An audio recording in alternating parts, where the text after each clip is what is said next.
Achieving a gorgeous grin from home isn't a total mystery with Byte Clear aligners. Just don't be surprised if all of your sleuthing friends start asking, "What's your secret?" Begin by ordering your at-home impression kit today for only $14.95. Byte Clear aligners are doctor-directed and delivered to your door. Treatment costs thousands less than braces. Plus, they offer flexible financing, accept eligible insurance, and you can pay with your HSA FSA. Get 80% off your impression kit when you use code WONDERY at Byte.com. That's BYTE.com. Start your confidence journey today with Byte. Acast powers the world's best podcasts. Here's a show that we recommend. What is The Briefing Room? It's a behind-the-scenes look at how the criminal justice system works and the lives of the people within that system. If you love true crime, well, these are the real people who do the job every day of making sure justice is served. Hi, I'm Detective Dave. I'm Detective Dan.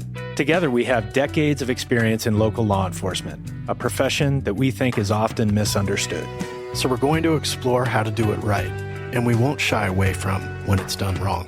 These are stories you'll hear nowhere else. Unique, frank, and unvarnished.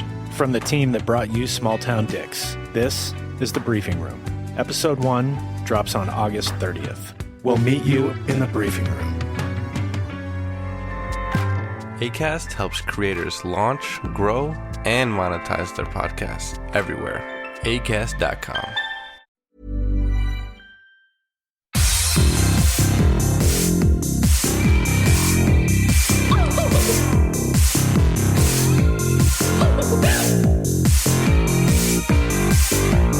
Somebody please think of the children! And welcome back to Little Cuts, our weekly minisode where we dig into the things that we've been watching recently. I'm Terry. And I'm Mary Beth, and I'm doing that because this episode is coming out, I think, 2 days before my wedding. And this episode is a little bit different because we're recording it ahead of time because I'm getting married. And we, this week, instead of talking about what we've been watching, we are going to be talking about all things Halloween and Halloween traditions and putting together our recommendations for Halloween watches for all of you. Yeah. Heck yeah. Something a little different, but a little fun. A little different, little fun. Easy I have a boo. I brought my boo bucket. I went to McDonald's today because I was sad and thought I need to get a boo bucket just to say I got one. And I got one. And a really gross hamburger. It's so cute. Dumb little bucket. But Jesus Christ. It is, but... my friend is just giving me so much serotonin. Oh, I could just put my little squishmallows in it. Oh my gosh, you could. Halloween. Anyway. And look, this squishmallow is a cat in a pumpkin. Aw, so cute. And that has been So Mary cute. Beth's Halloween merchandise corner. Where physical things bring her a small modicum of joy. Anyway. So for the month of October, do you have any like October traditions that you do throughout the month at all? So this year has been very different for October for a lot of reasons. This is my second October in this job, but also my wedding is this month. So this October I haven't done a lot of the traditions I usually do because Steve and I usually will go to a pumpkin patch. Okay. And we will go. There's a specific pumpkin patch near where we live that has like a pick your own pumpkin situation, and then this cute little barn where you can buy like apple cider donuts. And I'm obsessed with apple cider donuts. So that's usually what we do at least every year. And like, I mean, I try. Oh, also another tradition with my friend who isn't a huge horror person, but we watch Over the Garden Wall, the Cartoon Network series. Is that the one that has like the gif of the pumpkin carving a pumpkin? Is that from that? I've not seen it. Really, it's not scary, but it's like autumnal vibes to a T, and it takes place like on and around Halloween. So it is an incredible watch, and it's like something fun that I can watch with my very good friend who is not a horror person whatsoever. Those are the big ones for me. And like, you know, it's always horror. It's hard to say like I watch horror movies because I'm always watching horror movies, so it's not like anything new, but it definitely is a time of year that I am typically trying to get. I usually host at least one movie night during October, If it's not on Halloween, it's like in the month, where I try to like program a movie marathon with friends who aren't horror people but can still enjoy it. So yeah. What about you? Yeah, so we have a pumpkin patch nearby called Vala's, and I don't go there a whole lot. A lot of my friends will do that, and they'll bring me cider donuts because it's very similar. Like, it's this big pumpkin patch. They have like a pumpkin cannon, which I think is very wasteful that they shoot pumpkins out of. They have little Have I told you haunted house. about my experience with pumpkin cannons? No. Is this like derailing? This might be too much of like a weird personal story to derail. You can't bring the... Oh, No. If you want to talk about it, you should, because really, I'll do really quick. So I used to... You can't just drop it and then walk away from that. I used to work for Discovery Channel and the Science Channel and Animal Planet, and there was a show called... It was like a show. It's an event called Punkin' Chunkin', where a bunch of hicks in Delaware and like the tri-state area around here would build pumpkin trebuchets, cannons, and shit to fire pumpkins and to see who would like win best pumpkin cannon. So I was a digital producer. I went to the event one year to cover it and get a bunch of like digital content. So I was doing interviews and photos and video. And the last day that we were there, it was like one of the last it was one of those like air cannons. And we were like all gathered around it because it was like this big air cannon. It went off and it exploded. And I was there, and a chunk of it came off and hit someone in the head near me, and we all thought she was dead. So I was also with the Mythbusters when this happened. And it wasn't the two main guys. It was Carrie and Grant. But yeah, I was with those three Mythbusters, and that was the last time that event ever happened, and I had to go to a lot of therapy, and I still can't hear exploding noises. Oh, wow. Sorry, I just heard Pumpkin Cannon. I was like, take it back. That's my first job. Wow. My first like professional job. Jesus. Anyway, haunted houses. So yeah, so like people would go there. I don't typically go there, but it's fun when we do. But one of my things that I used to do all the time, and I haven't since COVID, and I want to get back into it this month, has just been, I don't even know where this month went. Like, I cannot believe it's already the 19th that we're recording this. But I used to love to go to haunted houses. And there's one in the area that has been here, I think, pretty much the amount of time that I've been in Nebraska. And it might have been here longer, called Mystery Manor. That is this, like, it is in an old house that like has been converted into this. The house is supposedly haunted. They change it up every year. The big thing is at the very top of the house, there's a slide to go down to get out of the house. There's just like, it's fun, good, creepy fun. And I'm really sad that I haven't been back to it in probably 4 years or so. But I love going to haunted houses. So... You don't, do you? Not... Yes and no. Mm-hmm. So there are some cool like Markov's Haunted Forest is around here, and there's some cool stuff like Field of Screams is around here too. But the problem that I find with going to haunted houses is they are so crowded and so expensive now that it's like I get frustrated with that. Like, I would rather spend the money going to Halloween Horror Nights at that point than like $50 to go through like a haunted maze that lasts 5 minutes. And that's not to like diss the people who work on it. I know they take a lot of work, but like the stuff around here especially just like is very expensive for like very little reward. But I also hate getting I am a scaredy fucking cat in real life. Like, I will watch the most depraved shit on my television screen, but when you put me in a haunted house, I am a baby child. So are most of my friends. Like, most of my friends, like, they'll humor me if they want to go. Like, I have a couple that will go, but, like, Cass, my roommate, she hates haunted houses, and I'm just like, but would you go? I'll go with the right people. Like, I'll go with the right people, and, like, I don't mind being scared. I think I think what's so easy with horror movies is it's like concentrated in front of my face, but like in haunted houses, like people just like jump up behind you and like are all around you. And I am very much a kind of like needs to be hyper vigilant person in public. And I just like it's just a lot. Like it's overwhelming for me, but they're fun. They and I also haven't gone to one in a long time because of COVID, and I just like haven't felt safe going to one. There's one here I really want to try that's, I forget what it's called, but it's like a 40-minute mile walk through like forest that goes through cool. like there's attractions along the way that I think you go through, but it's like a whole mile thing and it takes like 40 minutes to go through. That sounds cool. That sounds like fun. Yeah. Like there is a couple things around here that like are interesting, but it's expensive and they only last about 10 minutes or less. And like that's just frustrating to me where I'm just like, oh. You're in line for an hour and a half for yeah, exactly. The lines are so boo. long and it's just like I know I sound like old man yells at cloud, but just like no, I get it. Know, just with Halloween, like so much shit going on in Halloween, I'm like, there's just like other things I want to do than stand in line in the cold and then do this thing for 10 minutes. It's also where I live too. Like I think it's just what I have access to is not as good as other places. But yeah. So, cool. But then do you have any like Halloween specific traditions like on the day of Halloween? Is there anything that you like to do? Yeah. One of the things that I love to do is, well, and I have done pretty much every year, is watch Trick or Treat. Oh, cool. I love that movie, and ever since it's come out, it is, I mean, spoiler, it's going to be on my list.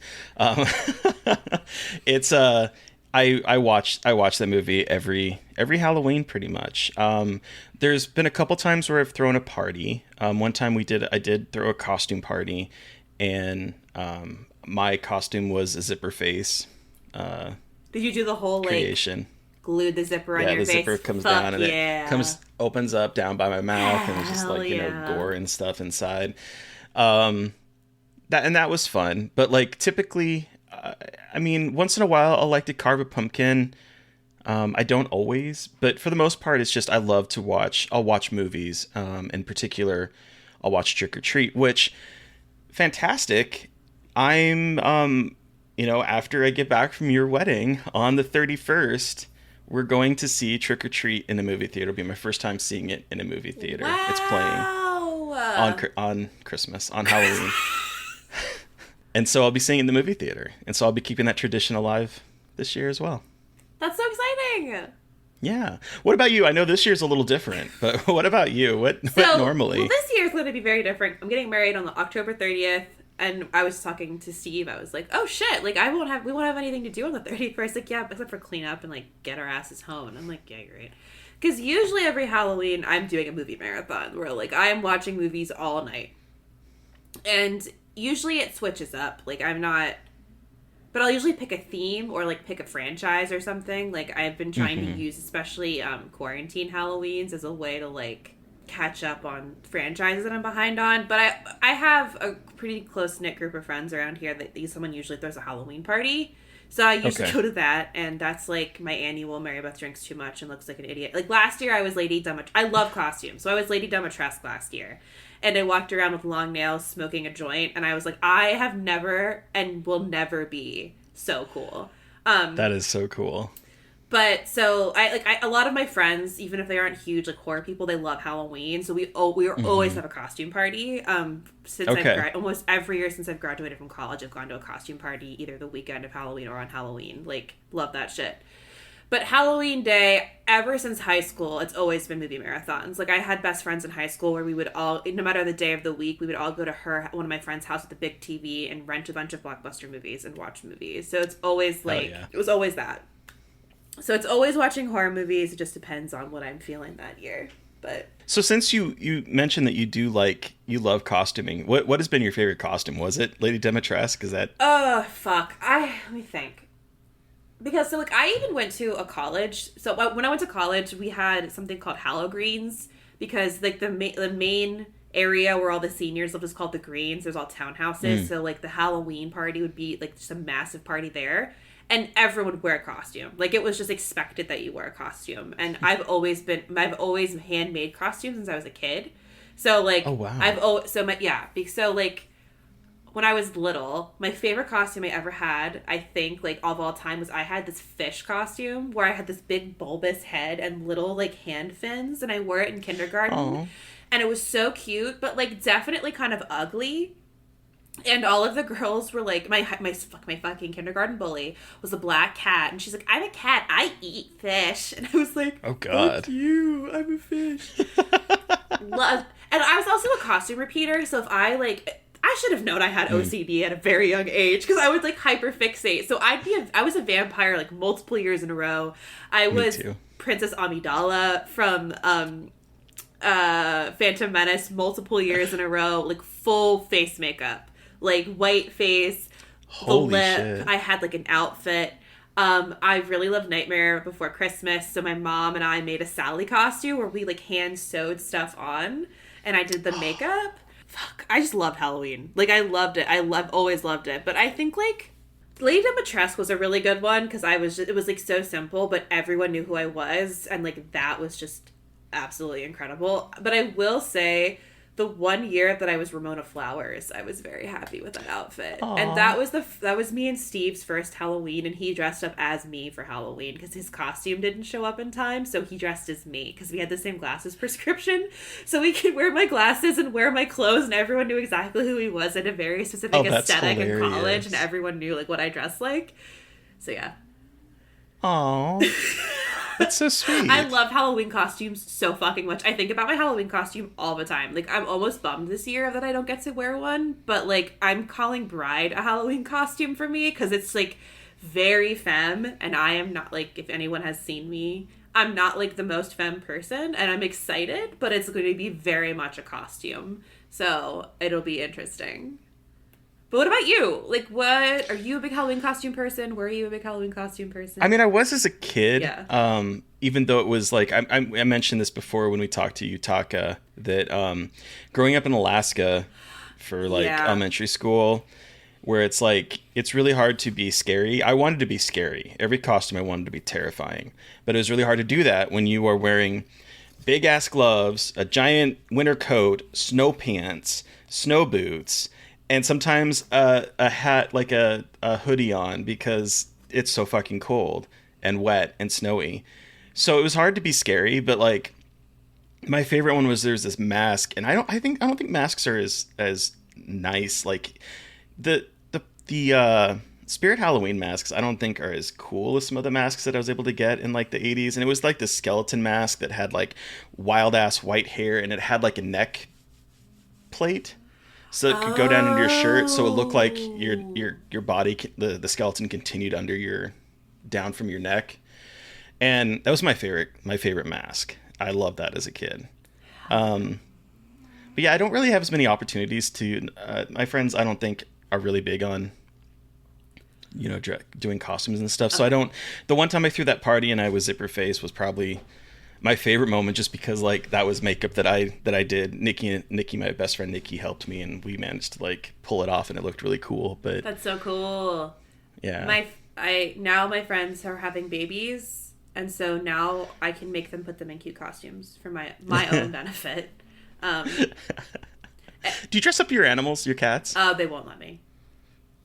Would you if they did? Dream of it constantly, but they don't like the idea of it, and I don't push them just because I'm like, it doesn't matter. Like, there's no need for this. Like, I'm very anti costumes on pets. Yeah, it's like, it just, Zucchini won't do it, and I'm just like, it's not fucking worth it. Like, it's not. So though I don't do costumes on my pets.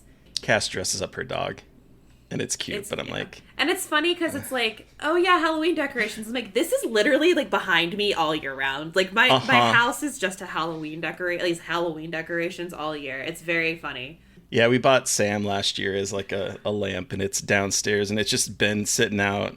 Like, Halloween stuff, if it goes out, it's just gonna sit there. Yep. And it'll be interesting about, like, what Steve and I will do for our, like, anniversary stuff around Halloween, because our wedding anniversary is October 30th. That's so amazing. I know. All right, but speaking of, like, Halloween nights, let's start to create. If we were gonna have a movie marathon, what would we do? So, what would be your starting film, Mary Beth? Okay, so my starting film is The Blair Witch Project. Okay. And I know it's like you seem like you're starting off with a bang, but I think because it's kind of a little bit of a slow burn and it's got a lot of good daytime sequences. I feel like it's a really good movie to watch at the beginning of a movie night, especially if it's like you're watching it in like late afternoon into the evening as the sun is starting to set, and I think it's a really good mood setter. And I think I started a couple movie marathons like this, and I always really like it because it gets you in a scary mood. And it kind of sets that tone, but I do think still kind of eases you into it a little bit. Like it is really, it's scary, but it's not like horrific. And so that's the one I like to set at the beginning for me. What about you? Yeah, that's a good one. Because like for me, I was thinking a lot of my friends, I mean, it sounded like when you were talking earlier, the same with yours, like a lot of my friends, I have some that are very big horror fans, but I have some that aren't. And so if I were to if I'm looking at this as like a marathon that I would try to get a lot of friends to go to see and then slowly start to like ratchet it up a bit. Oh yeah, don't you worry. But so I'm going to start because I was like, I always want to include some kind of like queer representation, and maybe this isn't the most aged well queer representation, but the Rocky Horror Picture Show is a movie that I love to watch around this time. Love. And it's funny. It has a lot of music. People are going to start drinking, and you sort of like ease them into getting into the spooky feeling. And so this is one, because like the other thing is like when I'm thinking about Halloween movies, I'm not looking to like absolutely terrify people, although there is one choice that will probably do that. But I'm more about like to have a big party and just have fun. You know what I mean? Yeah. So starting off with Rocky Horror Picture Show, starting it very, very low key, nothing spooky, just fun, singing, dancing, some queerness. Tim Curry looking incredibly hot. I'm here for it. Yeah. To be perfectly clear or honest about my list, I have made my marathon in like a vein of like mostly you're going to be watching it. These will not be on in the background. I want to make this clear because I just thought like, oh, I have been to parties where people put movies on in the background. Like, no, this is like marathon center. No, party. we like, are watching sitting down and watching it. Okay, cool. That's what I thought too, but I just want to make this clear for the audience. Yes. But the next one I have on here actually, because I try to put some like recent horror in my marathons to expose people, and I actually put the Andy Baker tape because I think that this movie is, I think, accessible for people who aren't like super into horror because it's not like super scary. I think it's really interesting found footage. I think it's easy to kind of watch and you can chat a little bit over it if you want. Yeah. But I just think that this is one of those movies that I want more people to see, and I think it's good for this kind of environment, especially if there are people there who aren't super into horror. You can kind of expose them a little bit, but also have this kind of fun, different food-focused horror. I just like putting contemporary horror in here and exposing people to some new stuff, and I think that this one is like a perfect movie, like a beginning of a movie marathon, like easing you into the mood. And I know it's like hard. Yeah. I know it's always hard to follow the Blair Witch Project, especially if found footage, but I think like that juxtaposition of tones is a really good way to get you kind of moving into some of the other. I put scary shit on here for people. Like, I was just, like, throwing people into the... it's like people will thin out as the night progresses, and the people that are left at the end will be very excited. But, yeah. What about you? What's your number 2? So, my second one is also kind of a contemporary pick. It is... And this one was, like, a recent addition to it, because when I was originally starting to think of the list, I was going to include Hocus Pocus on here. Uh-huh. But I was like, no, we're not going to... No, that one's played out. We're not going to do that. So I went with Werewolves Within. Oh, cool. Because again, we have comedy. It's funny. It's not particularly scary. There's some gore. There's, some fun kills. It's a mystery. I think it captures your attention. It's paced really well. Fantastic performances. He was on our show last year, Josh Rubin. Love him. But, like, I think that it's a fun... It's what I think about when I think of Halloween. Fun, spooky, entertaining movies. And this one, I think, is a good second starter to start to, like, get away from, like, the kind of silliness of Rocky Horror and going into something a little bit more spooky. And starting the knife out? My God. Starting the night out on a fun low-key note. I like that. So that would be my second. Cool. So what would be your third? Sorry, we saw you from across the bar and liked your vibe looking for a third. I'm so sorry. My brain is just free associating with everything.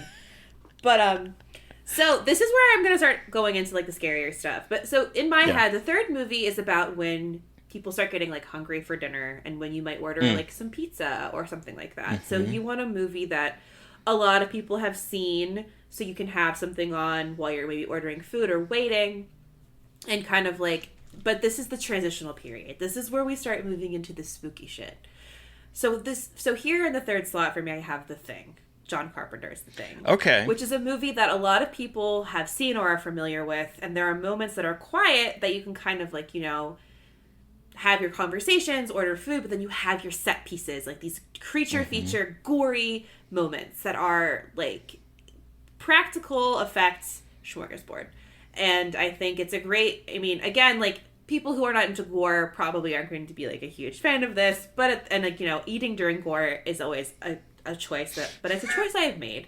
And I think that this is, like, a good kind of transitional movie into the last two that I would want to show people, like, this year. But, yeah, The Thing is my kind of, like, center, and it's, like, to me, that's like this, the centerpiece screening. It's the one where like everyone who is there will probably enjoy it, regardless of where they fall on the horror spectrum. They can at least appreciate it. So that kind of is where I put that. What about you? That's it. Well, that's a good Halloween movie too. It's fun. It's spooky. It's gross. Like that fits that vibe that I want from Halloween too. Absolutely. We just watched it last weekend. It's just such a good fucking movie. It's your third. So my third is, again, we're going to amp up the spooks a little bit more, but we're going to go with The Autopsy of Jane Doe. Oh, good. Oh, that's a good one. Because, again, it's spooky, it's paced really well, it's we're getting to the point where, like, I want to try to tighten those screws a bit before we get to the next movie, which is sort of like the centerpiece of horror for the night. I think The Autopsy of Jane Doe is just a fun, spooky movie. I love the mystery behind it. I love trying to figure out what's going on with the body, and it just great performances, some great scares, nothing too graphic and gory. There's a couple moments, but for the most part, it's just amping up that spookiness and that kind of fun association I kind of bring with Halloween of like just ghosts and spookies and weird things happening and jump scares. It's just like that's the kind of fun type of movie that I lean into when I'm thinking about Halloween. I need to rewatch that because that's a good movie. It's got some good. It has some good scares in it too. It does. Like it's got, yeah, Emile Hirsch. There are moments that will probably send people out of the room, but like it's good, and I think it sort of is starting to again amp things up for the next film for me. So this slot for me is like the scary movie. Yeah. This is like the movie for people who want to be scared and people who want to leave can leave. So at this spot, I have a movie that I try to watch pretty close to Halloween, if on Halloween every year, The Strangers. Okay, wow. All right. You're coming to a Mary Beth McAndrews Halloween movie marathon. I'm going to be nice to you for a little bit, and then I'm going to say, fuck you! This is what it's like being my friend! Anyway,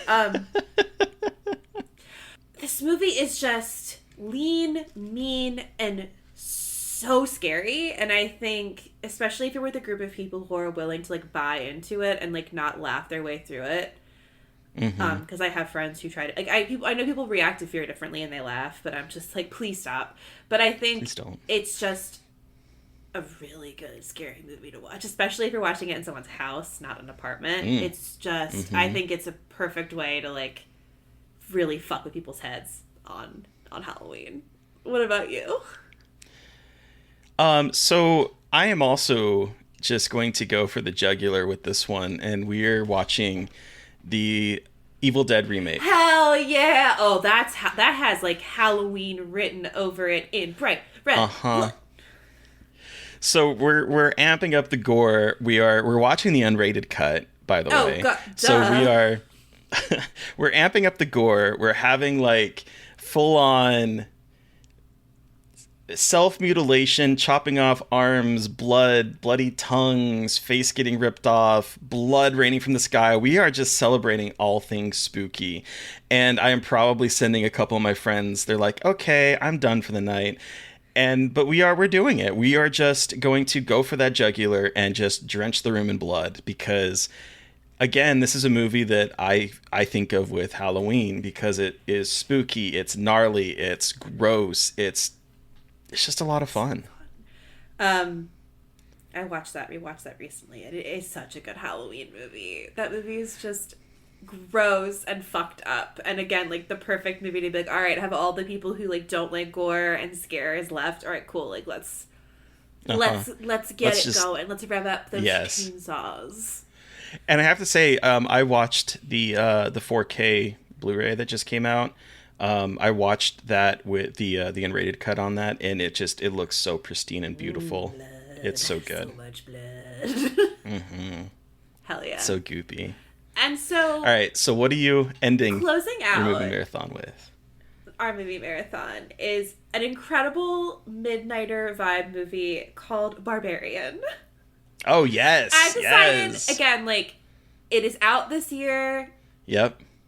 Is it HBO Max? HBO Max. It'll be out next week. It'll be out in time for October. It'll be out in time for Halloween. This is like the perfect punctuation. It's the perfect kind of like a little bit more fun from The Strangers, giving you a little bit more like it's still fucked up, it's still weird, but it's giving you a little bit more kind of entertainment rather than just pure pure draining of your emotions. It's got a little bit more sadistic fun to it. And I think it's the perfect way to end a Halloween movie marathon. Like you'll laugh, you'll scream, you'll cry. Like it's perfect midnighter. You'll want to kick John Lung. Oh my god, the fuck. Why is that so funny? I don't know. John Lung. John Lung. Justin Long. Jesus Christ. John Long. What the fuck, Terry? My favorite part about editing is when like there's these long swaths of silence and I'm like, what is that? And then I listen to it. It's just us laughing at stupid shit. And no one, if you don't watch the videos, you don't understand how I cut out a lot of that because it sounds boring. But if you're a patron... Well, and there's times where we both are like silently laughing. And so like it sounds like if you're listening to the audio that the joke just fell flat, but we are just like face screwed up and not laughing. That's why the videos are so important, I think. Because a lot of our laughs are not like loud. It's kind of just like silent screaming.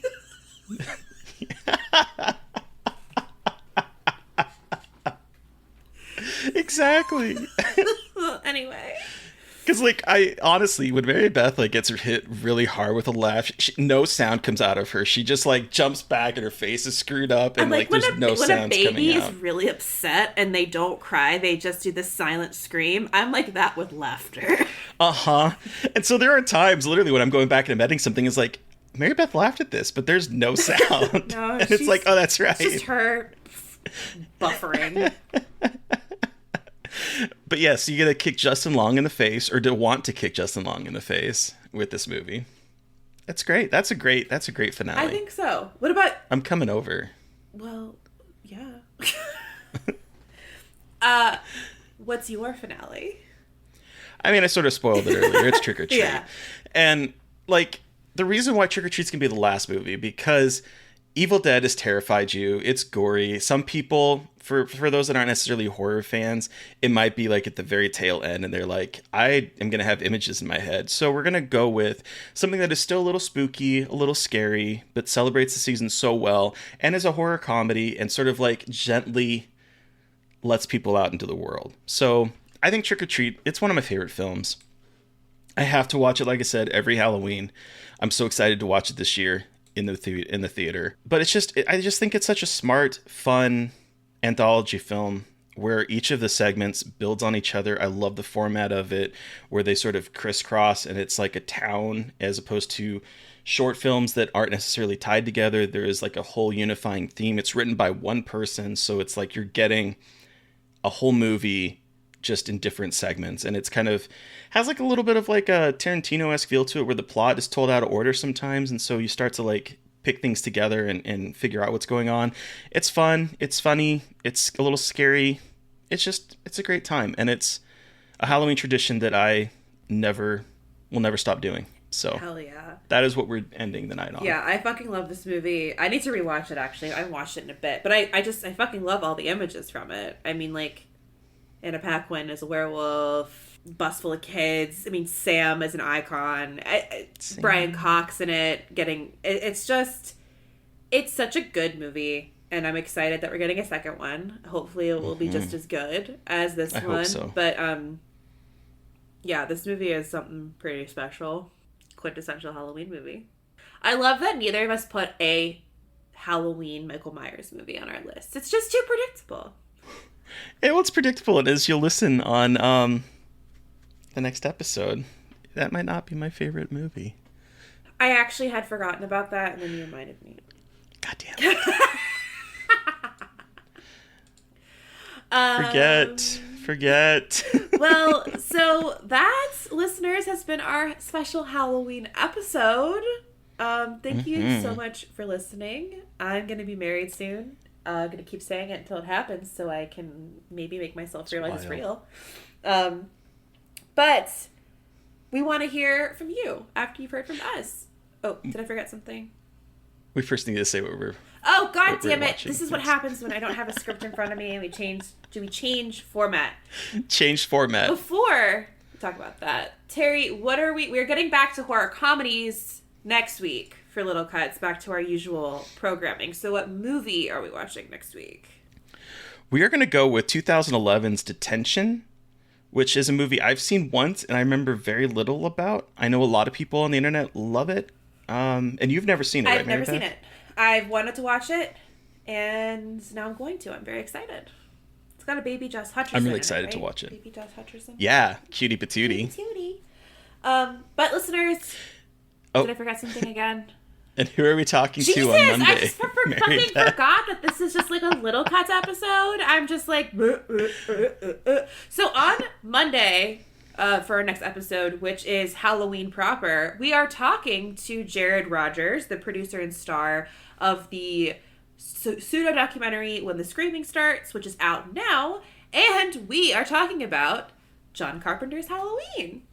We sure are. It gets species spicy between me and Terry in that episode, so like get ready. Just a little. And it's definitely not, it's not The Shining levels, but no, but there's some hurt feelings. But it premieres the day after my wedding and 2 days after Terry and I meet for the first time. Ooh, boy. Oh, boy. So get ready on Twitter for that, everybody. Yes. But, listeners, now we got it, right? Am I right now? Did I forget anything? Now. Okay, cool. I don't think so. It's not like I've been hosting this podcast for 3 years. 3 years. So listeners, you've heard from us. We want to hear from you. What is your perfect Halloween movie marathon? What are some of your favorite Halloween and October traditions? Let us know. You can send us an email at scarredforlifepodcast@gmail.com, or you can let us know on Twitter. I'm at MB McAndrews. And I'm at Gaily Dreadful. And of course, don't forget to follow the podcast on Twitter at Scarred Podcast. And please don't forget to review, rate, and subscribe. And join us on Patreon, where you will see Mary Beth flicking her tongue out the screen like a lizard just now. You're just like with RuPaul's Drag Race and Untucked. If you're not watching Little Cuts, you're only getting half the story. Sorry. Thank you to Eric Parr for artwork. Thank you to Sean Keller for music. Thank you everyone for listening. Please stay safe out there. Most importantly, and have a great Halloween. And as always, until next time, words are hard. Bye. Jonathan Long. Jonathan Long. Oh, won't somebody please think of the children?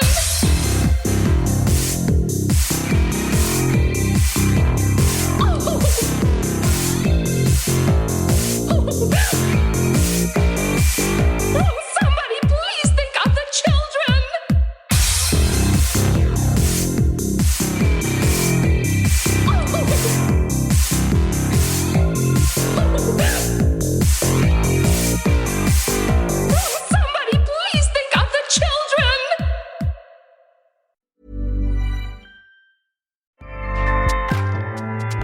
Acast powers the world's best podcasts. Here's a show that we recommend. What is the Briefing Room? It's a behind-the-scenes look at how the criminal justice system works and the lives of the people within that system. If you love true crime, well, these are the real people who do the job every day of making sure justice is served. Hi, I'm Detective Dave. I'm Detective Dan. Together, we have decades of experience in local law enforcement, a profession that we think is often misunderstood. So we're going to explore how to do it right, and we won't shy away from when it's done wrong. These are stories you'll hear nowhere else. Unique, frank, and unvarnished. From the team that brought you Small Town Dicks, this is The Briefing Room. Episode 1 drops on August 30th. We'll meet you in the briefing room. Acast helps creators launch, grow, and monetize their podcasts everywhere. Acast.com.